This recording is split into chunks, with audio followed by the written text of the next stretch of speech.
Hello. अगर आप Netherlands में पीआर या पासपोर्ट लेने के लिए विलिंग हैं तो आपको क्वेश्चन हो सकता है कि क्या रिक्वायरमेंट है, मैं कैसे अप्लाई कर सकता हूँ, उसकी क्या basic mandatory pre requisite requirements हैं। तो नंबर 1, आपको 5 ईयर कंटिन्यूस यहाँ रहना पड़ेगा। तो उसके लिए रहने के लिए क्या होता है, आपको यहाँ आरपी कार्ड की ज़रूरत होती है, which is called residency permit. जब आप इंडिया से या किसी और कंट्री से यहाँ आते हो नीदरलैंड्स में, तो आपका एम्प्लॉयर आपका वीज़ा स्पॉन्सर करता है आपको, depending on different category of visa, but वो एक वैलिड कार्ड होना चाहिए। You should have permission to stay here. तो वो आपको 5 ईयर तक कंटिन्यूस रहना चाहिए। अभी यहाँ एक कैच होता है, कई बार आपने जब आप आए थे आपके पास 2 ईयर्स का वैलिड आरपी था, मे बी आपने कंपनी चेंज की या आपने एम्प्लॉयर ने रिक्वेस्ट डाली to extend that same RP.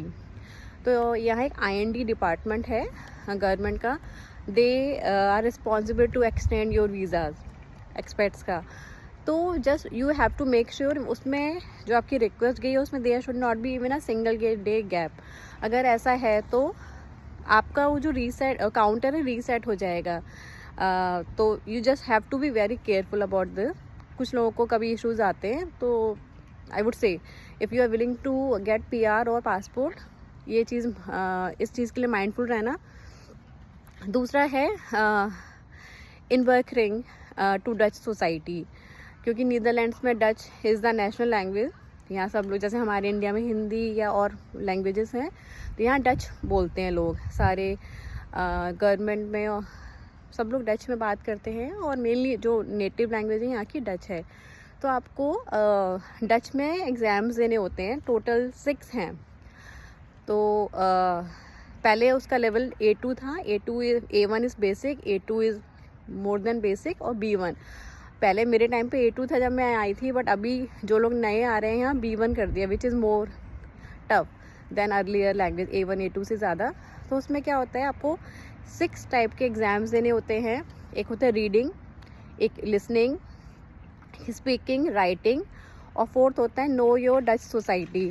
उसमें आपको एक एग्ज़ाम देना होता है जिसमें सारे क्वेश्चंस होते हैं अबाउट डच कल्चर।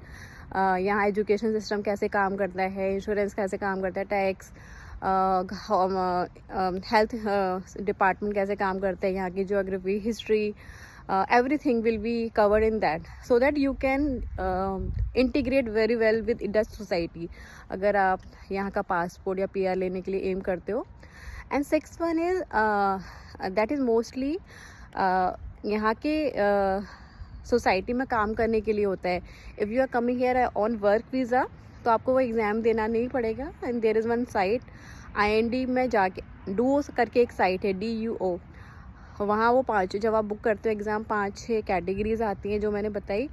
ये 6-1 के लिए एक कैटेगरी होती है, you just have to raise a request to get the exemption for that exam. तो डूओ वाले क्या करेंगे, डूओ मतलब आईएनडी में ही डूओ एक ऑफिशियल साइट है आईएनडी की, तो वो चेक करेंगे हाँ आपने यहाँ काम कर लिया है, आपका लास्ट 6 मंथ के यहाँ सैलरी स्लिप है, आपके पास एम्प्लॉयमेंट लेटर है, कितने वर्किंग आवर्स हैं, उनकी कुछ मिनिमम रिक्वायरमेंट होती है। If you are fulfilling that तो आपको एग्जाम्शन मिल जाएगा। तो you don't need to take that exam 6-1।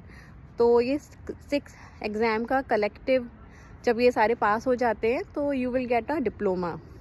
ठीक है, जब आपके पास डिप्लोमा आ जाएगा और वो 5 ईयर्स वाला जो कंटिन्यूस स्टे का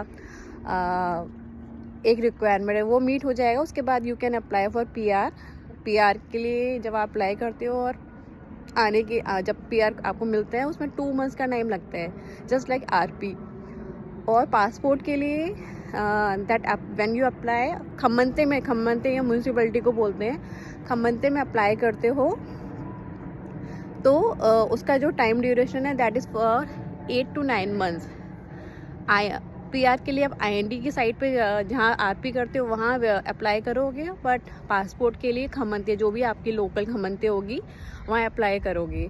अभी मैंने आपको ये बताया कि 6 वाले एग्ज़ाम के लिए एग्जाम्शन मिल जाते हैं if you are working already working here. वो लोग भी पीआर और पासपोर्ट के लिए अप्लाई कर सकते हैं जिन्होंने काम नहीं किया but they came here as a dependent. May be husband काम कर रहे थे, वाइफ वॉज नॉट वर्किंग, या वाइफ वॉज वर्किंग, हस्बैंड काम नहीं कर रहे थे। तो उस केस में क्या होगा, जो डिपेंडेंट वीज़ा पे हैं उनको भी जो 6 महीने फिर वो एग्जाम्पशन नहीं मिलेगा बट कुछ ट्रेनिंग्स, कुछ एग्ज़ाम्स क्लियर करने होंगे जो उसकी डुओ की वेबसाइट पे मेंशन्ड है। तो वो आपको जब क्लियर हो जाएंगे then you can also as a dependent also you can apply for PR, वो मिल जाएगी।